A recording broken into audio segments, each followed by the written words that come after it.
para sa malamig na klima. Kaya nga, gaya na lang isang lalaki na tagumpay na naakyat ang tourist spot sa Sagada Mountain Province sa kabila ng kanyang kondisyon. Asos, awan, delikado din mo. Delikado din, baka po. Yun, no? Putol man po ang isang hita, buong tapang na sinubukan ni Migs Ortilla ang rappelling sa Sumaging Cave. Isa po yan sa mga adventure niya nang pumasyal sa Sagada for the first time. Hindi rin siya nagpaawat na mag-trek para bisitahin ang sikat na hanging caves doon.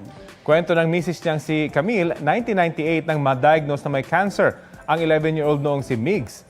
Pinutulan siya ng isang hita sa kaparehong taon at binigyan na lang ng 6 na buwang taning.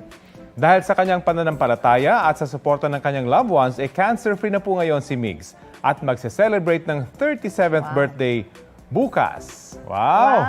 Advance happy birthday sa iyo, Migs! Ang galing! Talagang ang naglilimita lang sa ating kakayanan, yung ating isipan din mismo, di ba? At mahirap yung ginawa niya, spelunking ha. Isa lang, madulas yan eh. Oo. Madulas yan yung gilid ng... Mahirap na yan sa may dalawang paa. Oo. Diba? Paano pa yung isa ang galing? So makikita mo yung kanyang... Determination. Yes, determination is the word. Ang galing. Yes, so, Idol. magsisilbi kang inspirasyon sa aming lahat. And of course, ini-enjoy niya, di ba? Yung ganito, na adventure para sa mga may kapansanan. Mahirap kasi sa Pilipinas eh, kasi dapat Yes, maging, oo. Mas di ba? friendly tayo sa, yung PWD natin, yung mga tourist spots natin, mas maging friendly pa Happy dapat. birthday, Migs! Happy birthday! At ito po ang Balitang Hali, bahagi kami ng mas malaking misyon. Ako po si Connie Season. Rafi Tima po. Kasama niyo rin po ako, Aubrey Carampel. Para sa mas malawak na paglilingkod sa bayan.